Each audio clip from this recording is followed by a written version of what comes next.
Hi, everyone. Give it just a moment for people to join and then we'll get started.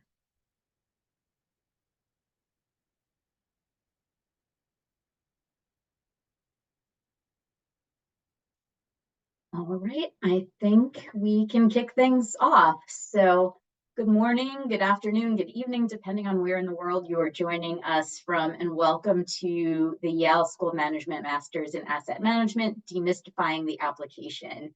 My name is Laurel Grodman. I am Assistant Dean for Admissions here at the Yale School of Management and also a graduate of the MBA program at Yale SOM. I'm joined by my colleagues, Melissa Croft and Julie Dahlquist, as well as Elena Heath behind the scenes.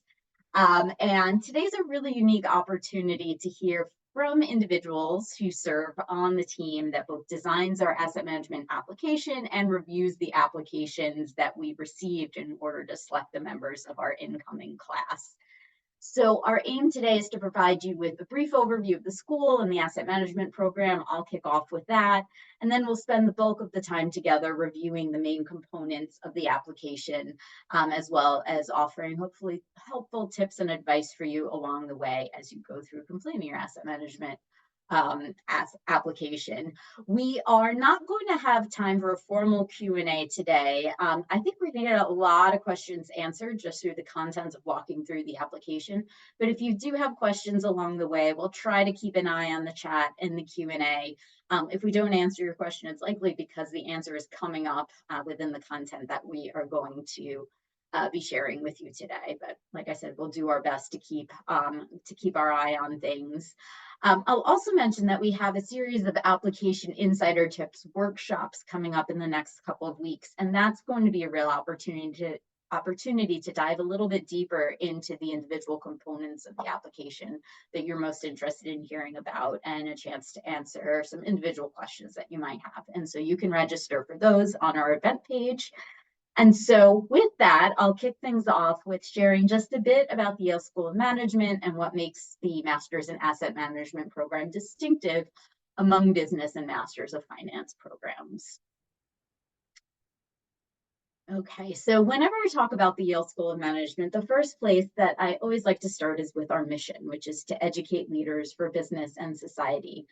Our mission is shared across all of our degree programs, and it really informs everything that we do as a school, including identifying and filling the need for new programs such as this one, the Masters in Asset Management.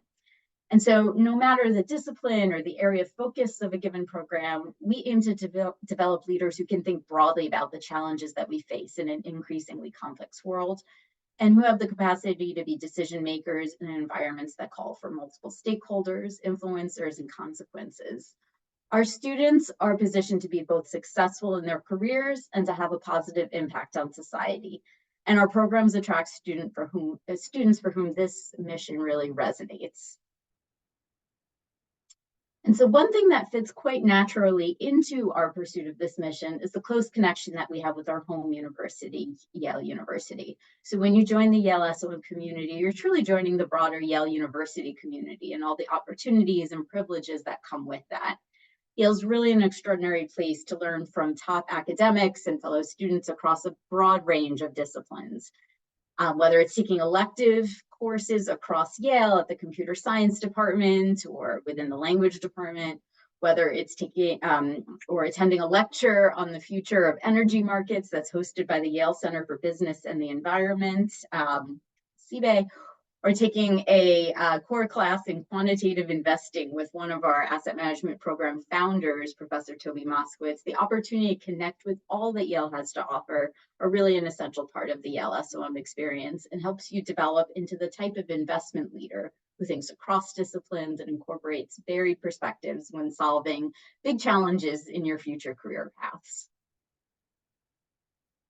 And so with that, I'd like to give you some specific background and context about our Master's in Asset Management degree and why it's a program that really made sense for Yale to develop and in some sense could only exist at Yale.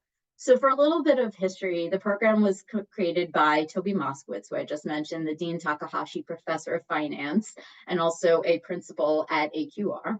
in partnership with David Swenson, the late chief investment officer for the Yale Investments Office and pioneer of the famous Yale model, excuse me, of endowment management.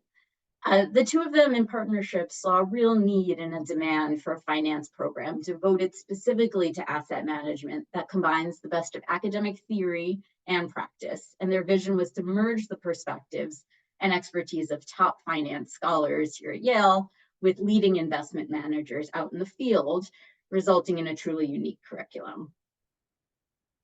So a little bit more on the specific details of the program. It's a 9-month degree program, so we call it a year-long program, but in academic terms, it's really 9 months. Excuse me, that's divided into a core curriculum and elective classes. So most of the core courses are taught by SOM top-ranked finance faculty who are really pursuing cutting-edge research across a wide variety of topics relevant to investment management. And most of the elective courses then are taught by leading investment managers who are in the field navigating real-life market conditions and challenges in their day job. You'll also have access to the elective MBA courses that are offered at SOM, as well as courses available elsewhere within Yale University. As I mentioned, you truly have access to the entire university. No other program has developed in partnership with their own university's endowment, the Yale Investments Office, which is recognized as the industry's real pioneer and leader of modern endowment investing.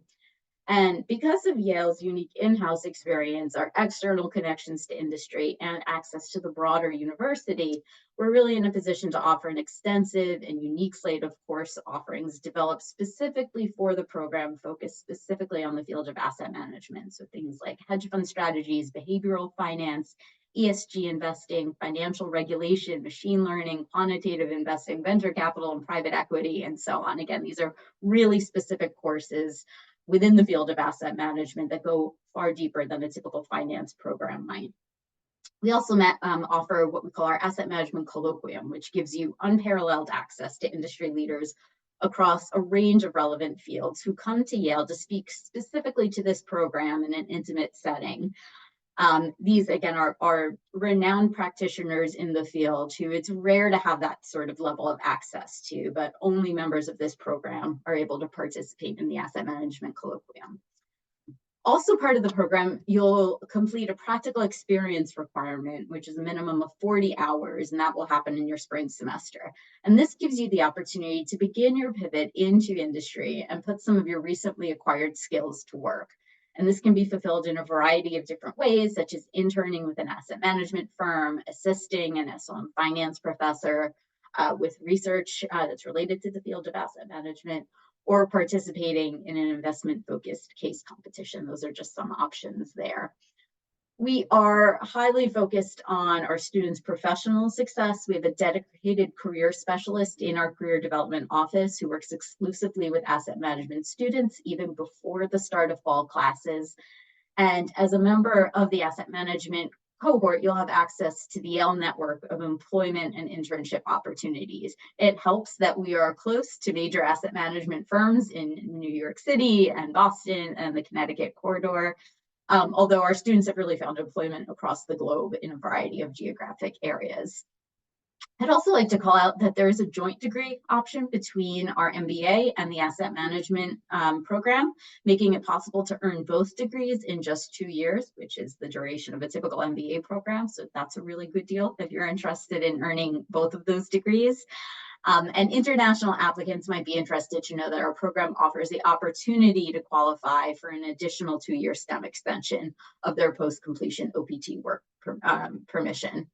And so I'll summarize all this by saying one of the things that I've heard Toby Moskowitz say over and over was that he and David Swenson felt that this was really a chance to do it right, meaning to give our students a one-of-a-kind chance to learn the theory and the practice of asset management with an emphasis on both the ethical and the fiduciary responsibilities of investment managers. So just to give you a sense of our most recent incoming class, which was our 3rd incoming class, the class of 2004 is comprised of 57 outstanding students from across the globe, representing 15 different countries of citizenships. We're very proud to have a class that is over 50% women, coming from many, many different academic backgrounds. You'll see this is not just a degree for one specific academic background. We welcome people coming from all sorts of different academic majors. We mentioned, or we'd like to say, this is an early career program. It means really early to your asset management career, which could mean that you are coming directly out of an undergraduate experience, or perhaps you have a couple of years of post-undergraduate experience, or perhaps you have more experience than that, but are looking to make a pivot into the field of asset management. But this gives you a sense that about 2/3 of our most recent cohort was coming directly out of their undergraduate experience, and the rest had a range of different work experience. And as I mentioned, there is a dual degree option here. So this most recent cohort has 11 students who are earning both their MBA and their master's in asset management at the conclusion of the program. All right, so before I turn things over to the panelists and get into the real meat of today's presentation, I'd like to give you just a sense at a high level of how we are evaluating candidates for the asset management program. So within our process, we're really looking for three things. First is your academic preparedness, with a particular lens of assessing your quantitative preparedness. This is a tough, academically rigorous program, and we want to make sure that we're setting you up for success in order to be able to excel in that program. The second thing we're looking for is your professional impact and potential, as demonstrated through your work experience, your extracurricular involvement, your personal interests, all depending on where you are within your career. But we're looking to get a sense of how you have performed in an applied setting. And then the third thing that we're looking for is your desire to make an impact in the field of asset management, both immediately after graduating from this program and then beyond. Hopefully you're getting the sense this is a really specialized program. It makes sense for you to know that this is where you want to be and to be excited about this content and where it's going to take you within your career. And so again, we're looking for evidence of that specific passion there. So each element of the application that you see here really helps our admissions committee in our assessment of one or more of these dimensions that I just mentioned. We look at them holistically and we pull the information that we need, given each of your own unique academic histories, your professional experience, and your personal background. And what this means is that there's really no one ideal candidate profile for the asset management program, but rather that students can come from a variety of different academic and professional backgrounds and find success within the program. All right. Last thing I'll mention is all admitted applicants will be automatically considered for merit-based scholarship. So everything that we're talking about today, all the same components of the application that we're assessing today are the same things that we're considering in our decisions whether to award merit-based scholarships. There's no separate essay or application required. We are awarding scholarships based on the candidates that really exemplify the admissions factors that I just noted, those three key elements, as well as the perspective that they'll add to the class. And you'll be notified of a scholarship award if you've received one at the very same time when you are admitting. So I'll note here our application deadline for the Master's in Asset Management program is coming up in just a little bit over a month. It's January 10th. And we will release all of our admissions decisions on March 26th. So that gives you a sense of the timeline. All of this is for our fall 2024 intake. And so with that, I'm going to stop talking and hand things over to my colleague, Melissa. We'll start reviewing the application components, kicking things off with the elements that relate to the assessment of your academic profile. So Melissa, thank you so much. And just give me the heads up whenever you're ready for me to advance slides. Great. Thank you so much, Laurel. And thank you again to everyone who's joining us today. My name is Melissa Croft, and I am Associate Director of Admissions for the Master's in Asset Management program.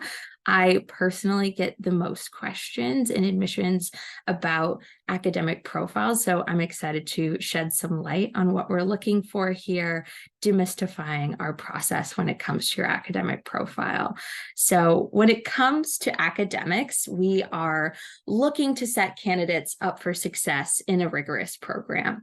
And I want to emphasize that, this means we're looking for evidence of strong academic performance in your studies up to date, state, no matter what area of study that might be in. There are no particular majors that are preferable to others, and evidence of intellectual curiosity and exposure to different areas in your study is viewed as positive.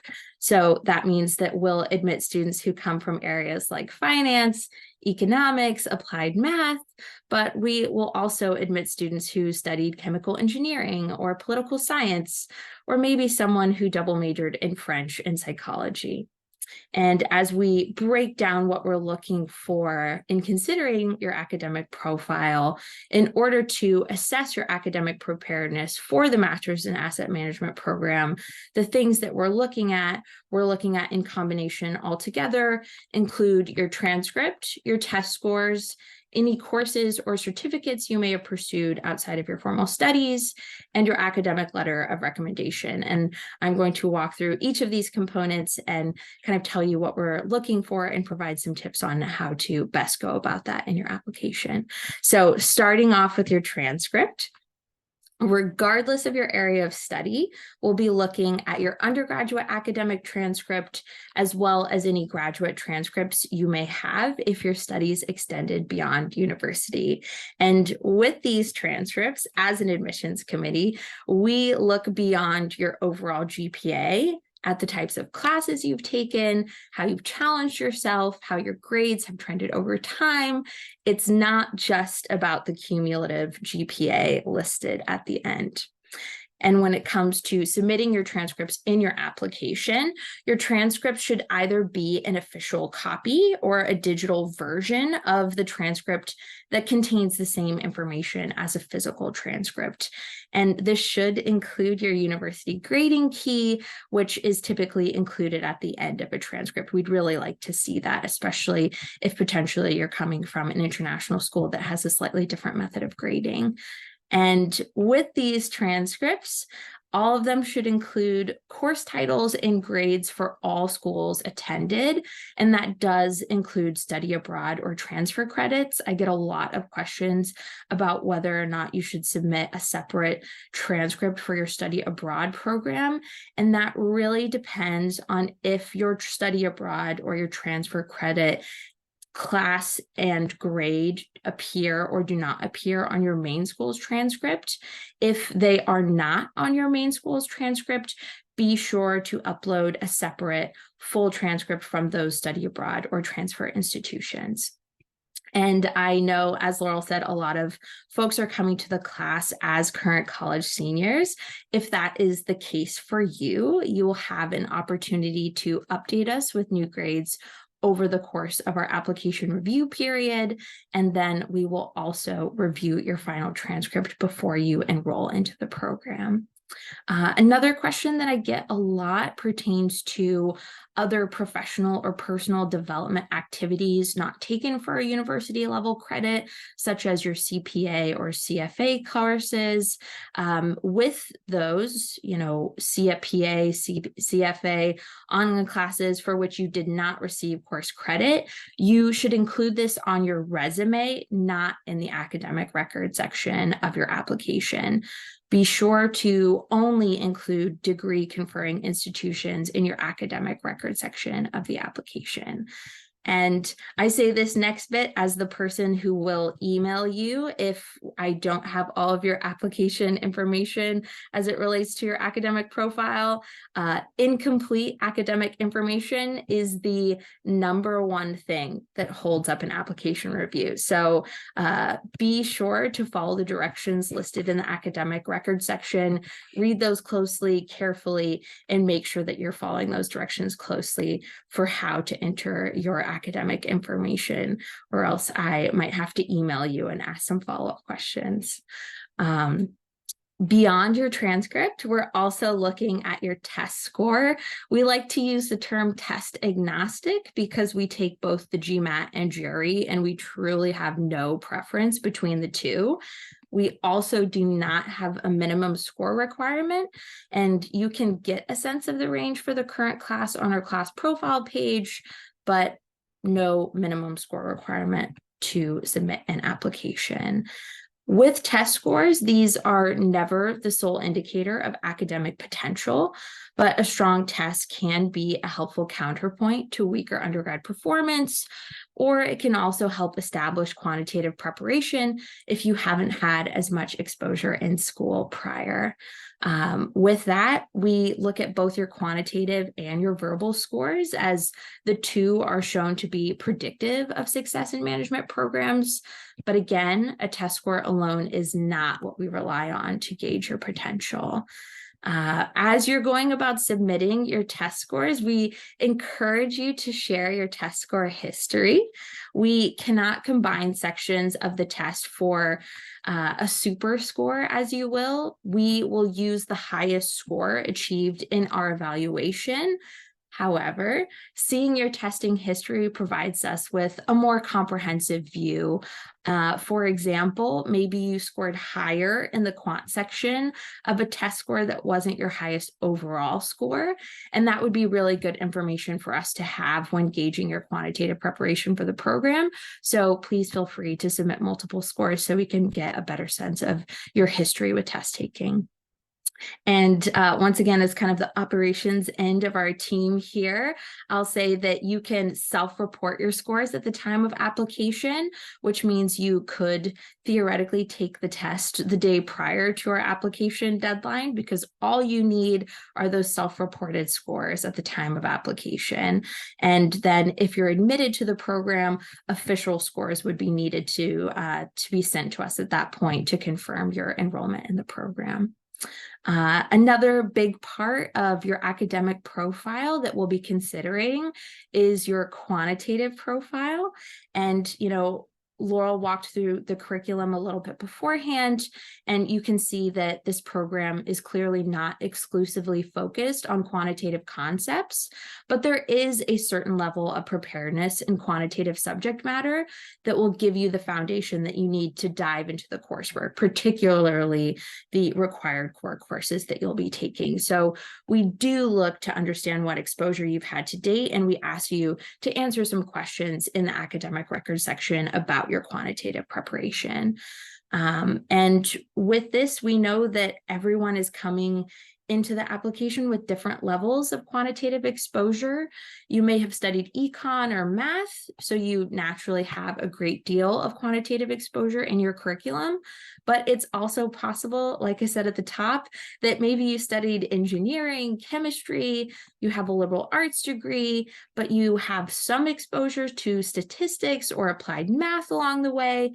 In considering your quantitative preparation, we'll be looking at a number of things, and I'll walk through those now so that you can get a sense of how to best, kind of enter that information there. So first things first, we'll be looking at general quantitative exposure in your transcripts.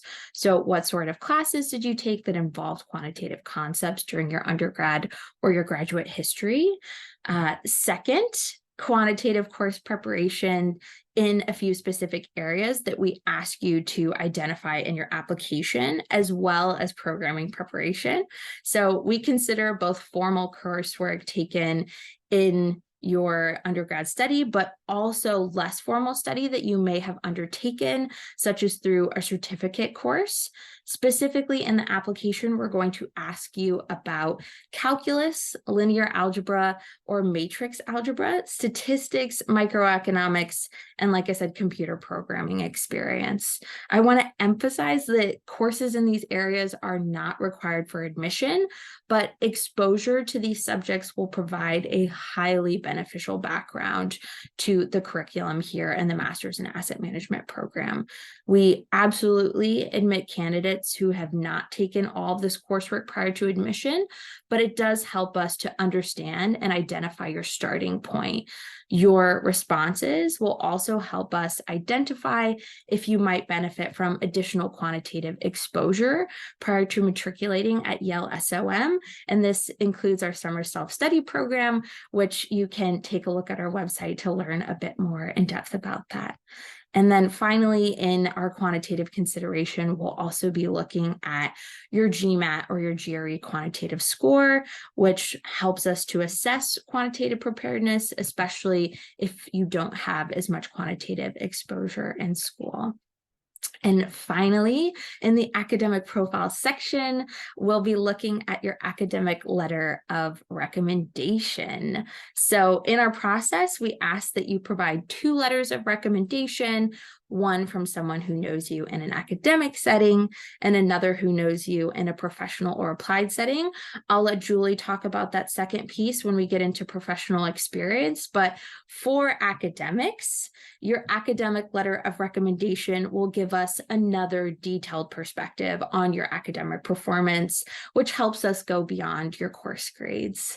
And my advice here is just to pick a recommender who knows you well. This could be a professor who knows you from a small seminar style class, a research advisor, or maybe an academic mentor. In this case, professors from large lectures can also work too. Just make sure that they have more to say rather than just simply restating the grade you received in class, which we can see on your transcript. So giving us another level of information about your academics and your performance in the classroom is really what we're looking for here. And finally, I also want to just mention at this time that if your native language is not English and you have not completed a degree in an English-speaking country, you are required to submit either a TOEFL or IELTS exam, regardless of the language of instruction at your university. If you studied in a country or territory that lists English as an official language, you are still required to submit an English language test.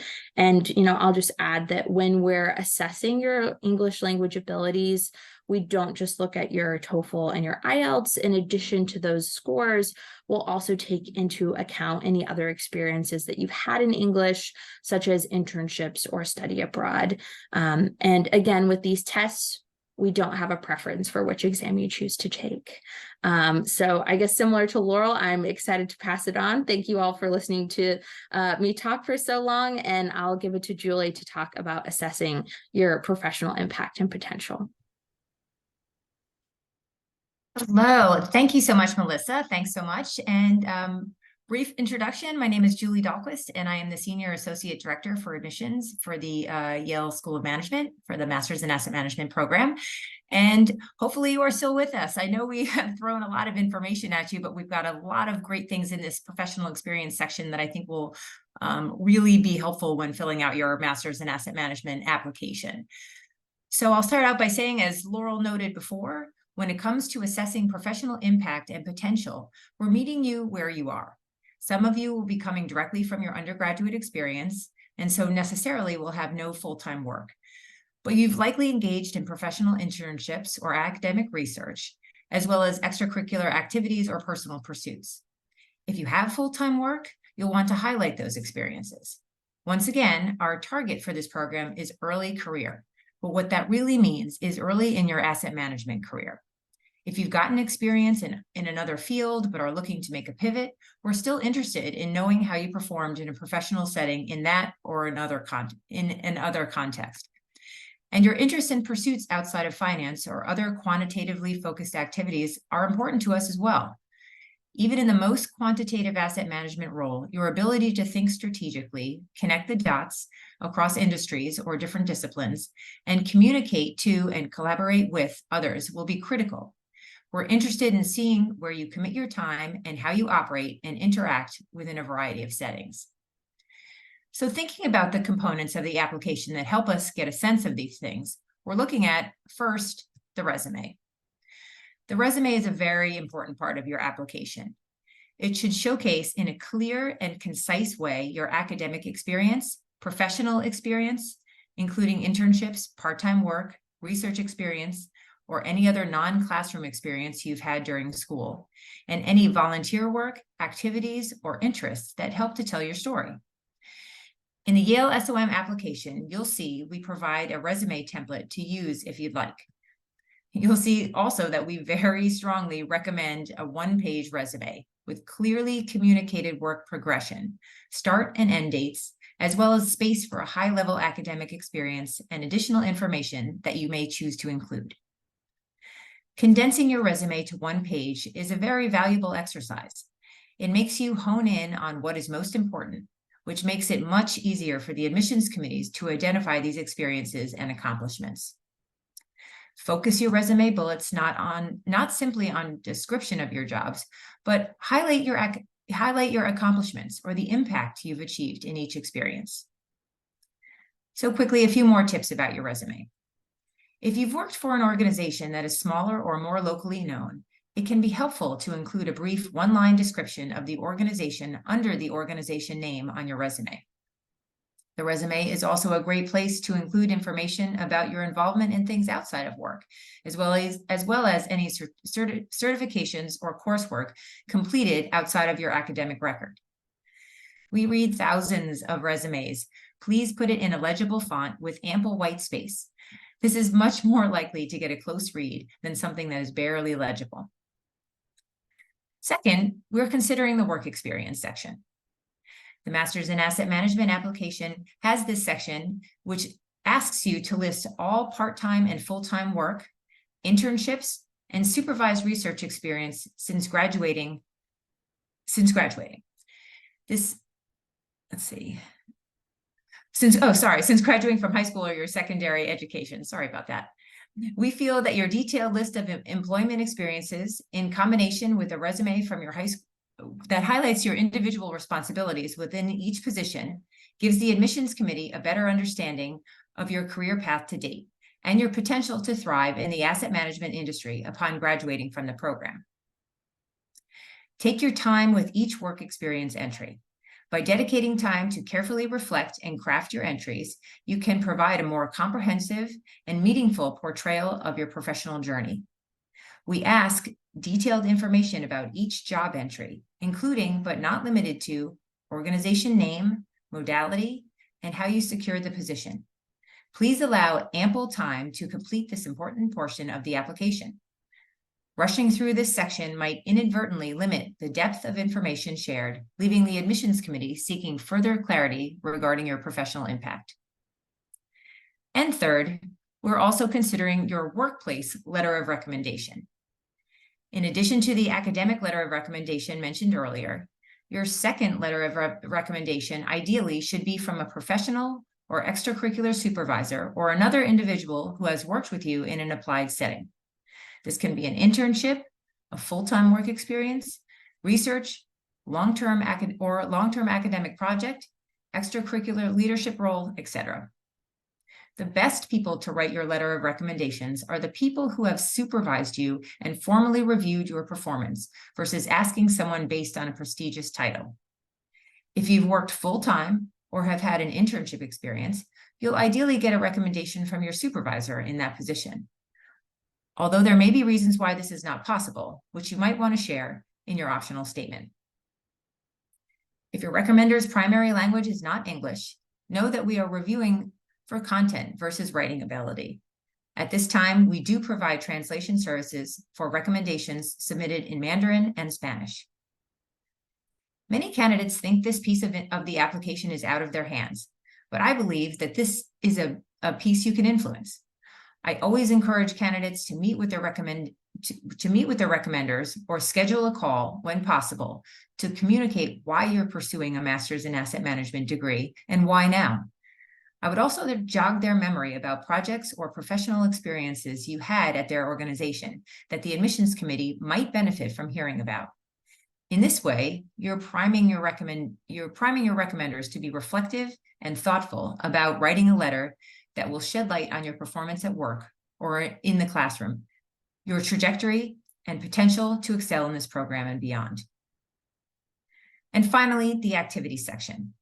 In the activities section of the application, we'll also ask you to identify the most meaningful undergraduate and postgraduate activities you've been involved with, up to 2 from each.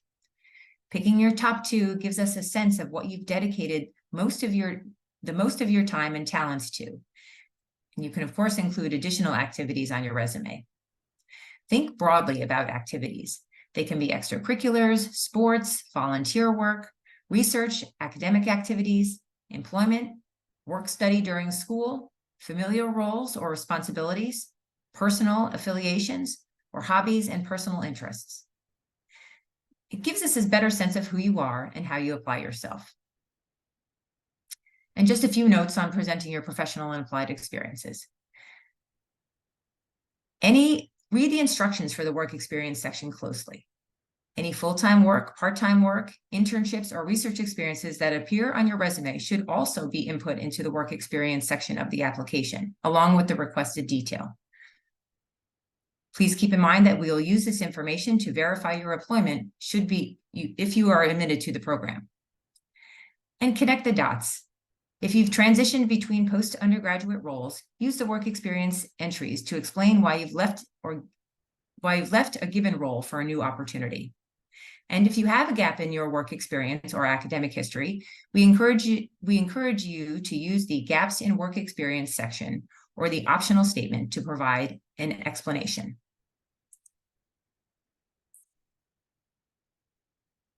So we've talked about academic preparation and we've talked about professional impact. The last key component of your application that we're seeking to understand is your interest in the field of asset management.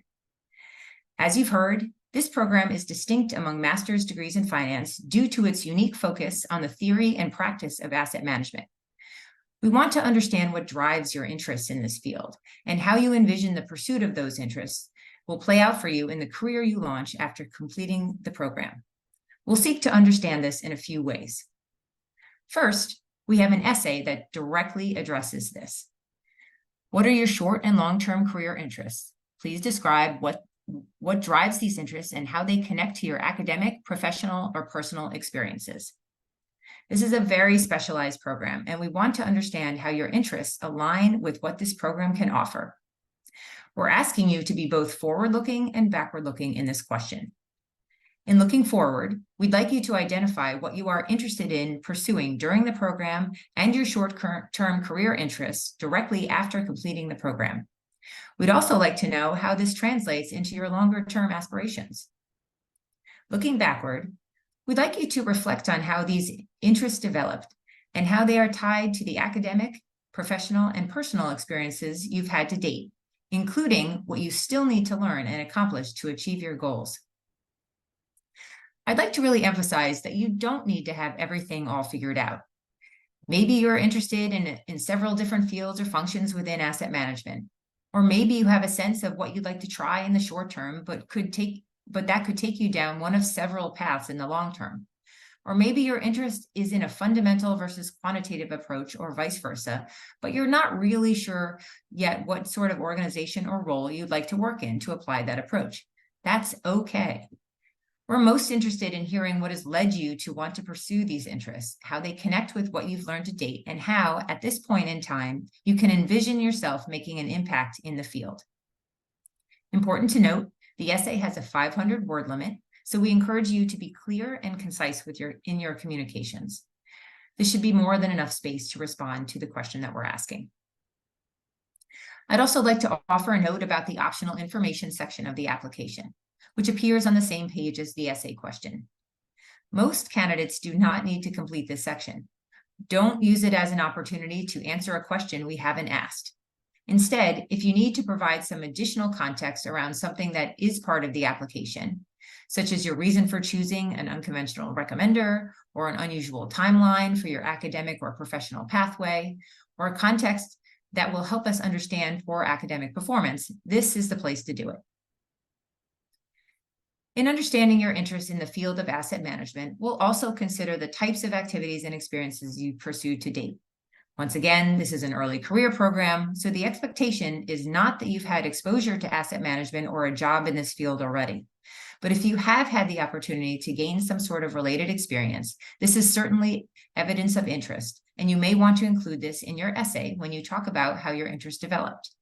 Some examples of this might be an internship or participation in a student investment fund, or independent investing projects or case competitions you've entered, or the types of coursework or research projects you've pursued. But I'll underscore that candidates without such experience can definitely be successful in this program and in our admissions process. I'd like to now take the opportunity to pass it back to Melissa to talk to you about interviews. Thank you, Julie. Yeah, so the final place that we will get an opportunity to go into more depth about your interest in the program and in the field of asset management is in your interview. So this is a good place to mention that interviews are by invitation, and we will start sending email invitations in the weeks following the application deadline on a rolling basis. So keep an eye on your email, make sure that we have your most up-to-date email on file, as an invitation can come at any point throughout the application review period. And should the committee issue an interview request, it will take place virtually using an online video conferencing platform. So a few tips related to the interview. First and foremost, remember the basics. Be on time, professionally dressed, and come prepared. These are the same basic tenets for a successful in-person interview that apply to us in our online setting. So just remember that as you prepare for your interview. And speaking of preparation, prepare, but don't over prepare. And it's kind of a nuanced piece of advice, but in general, as we interview you, we want you to know your resume, your accomplishments, your interest in the program, and some key experiences that you'd like to share if prompted. But I just want to emphasize, and I'll repeat this a few times, don't script your answers. This never goes well. It just never goes well. And in an interview, this is meant to be a natural, unscripted conversation, and it's important to listen to the questions that we ask and provide a spontaneous response, pulling from the mental preparation that you've done, but not relying on pre-written responses that you're trying to fit into the questions that we ask. Since the rise of Zoom, as we've moved to online interviews, in admissions, we've seen a lot of candidates try to over-prepare for interviews by writing down detailed answers ahead of time and reading those off to us. But I promise you the conversation will go so much better with responses that aren't 100% perfect, but are instead naturally delivered. And it's just a better conversation for us and for you if you don't try to plan too much ahead of time for every possible scenario and then rely on your notes to give responses. A natural conversation really will be the best case scenario for you and your interview process. And then finally, my last piece of advice here is just to have intelligent questions for your interviewer.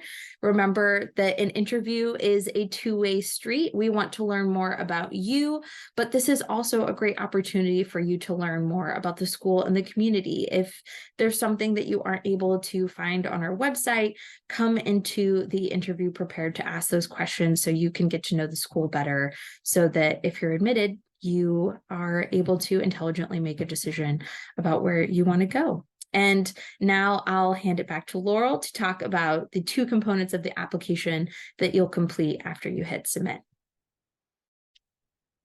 Thanks so much, Melissa and Julie. Okay, so we're almost there. After you've hit submit, there are two final things within the application that are unique to Yale SOM, both of which you'll do after you've submitted, after you've paid your application fee. And these are the video questions and our behavioral assessment. And so just to give you a sense of how this will work, once the application is complete, you'll be given a link to a separate platform through which you'll complete your video questions. And the video questions, they're not a substitute for an interview. So as Melissa just shared, you may be invited to interview at some point in the process, but this is not a substitute for that. Instead, these responses will help us assess language skills for our international students. They give us a sense of how you articulate yourself on your feet, which is an important skill to have in any business school classroom, as well as I would say life in general. And it really helps us create a bit more of a three-dimensional view of you as an applicant rather than just what's presented on the screen in front of us to date.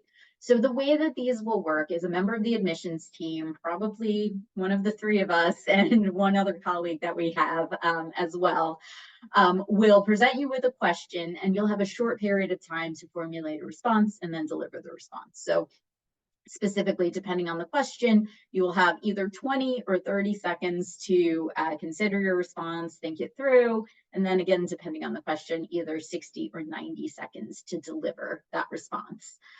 So what are these questions? They're not trick questions. They're not case questions. There's no preparation that's needed beyond the self-reflection that you're already doing to prepare for the process of applying to graduate school programs. But like I said, we want to get a sense of how you articulate yourself on your feet. And so similar to Melissa's advice for the interview, you absolutely want to avoid coming in with a fully written or scripted response, or relying on the notes that you're taking during that 20 or 30-second window that's really meant to help you kind of mentally prepare for the sorts of things that you want to address. But if you're reading off of a sheet, I promise you, your response will not be as strong as if it's just delivered spontaneously. The final question that you'll be presented in the set of 3 on the platform will require a written response, and you'll have 8 minutes to write that. Once again, nothing you need to prepare in advance, no sort of, a case or problem here that you're trying to solve. Just once again, a spontaneous response, but this time a written one versus a spoken one. So just a few notes of preparation here. Become familiar with the time frame. Depending on who you are, 60 or 90 seconds might feel either really short or really long, but just get a sense of what that feels like to you. You'll have an opportunity to use the practice tool before you begin your official recording. So you'll get comfortable in testing the microphone, the camera, and just don't worry about not having comfort with this particular technology. You'll have plenty of opportunity to test it out. Just make sure you have a good internet connection and a quiet private space. We love getting a chance to see your cats and your roommates and all the other things that happen during your video questions, but you'll probably be thrown off if you have company for your video questions. So make sure that you just have a secure spot in which to do that. And really my best advice here is just be yourself and be natural. We're not looking for a perfect scripted response. We're just trying to get a better sense of who you are and how you articulate yourself, which you're going to do much better spontaneously versus through anything prepared or contrived. Okay, so the second application element that you'll complete after hitting submit is the behavioral assessment.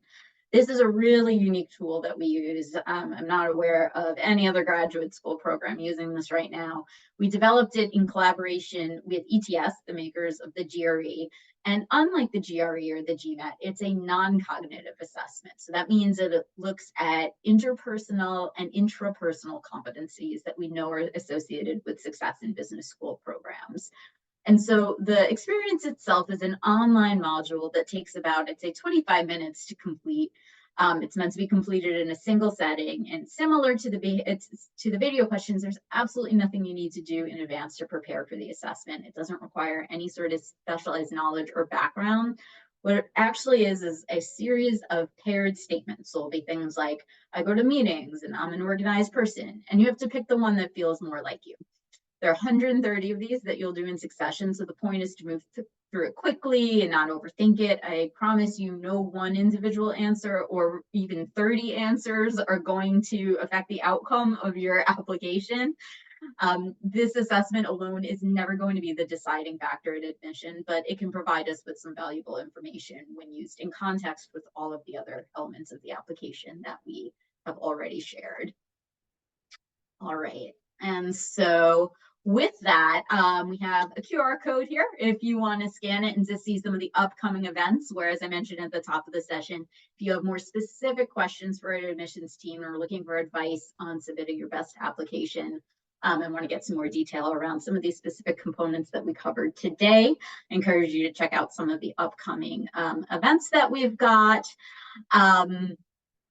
And with that, I know I'm a little bit over time already, but I hope you found the information that we crammed into this time to be really useful and good thought starters. If you do have individual questions about your application, again, I encourage you to sign up for some of these sessions. And I hope that we could also put in the chat, and you'll see up here actually, the link to our asset management admissions inbox. And again, we're happy to answer any individual questions you have about your own application there. But with that, on behalf of the whole admissions team, thank you for joining us. And I say we'll very much look forward to receiving your applications in a little bit over a month and getting a chance to learn a little bit more about you. So once again, thank you and enjoy the rest of your day.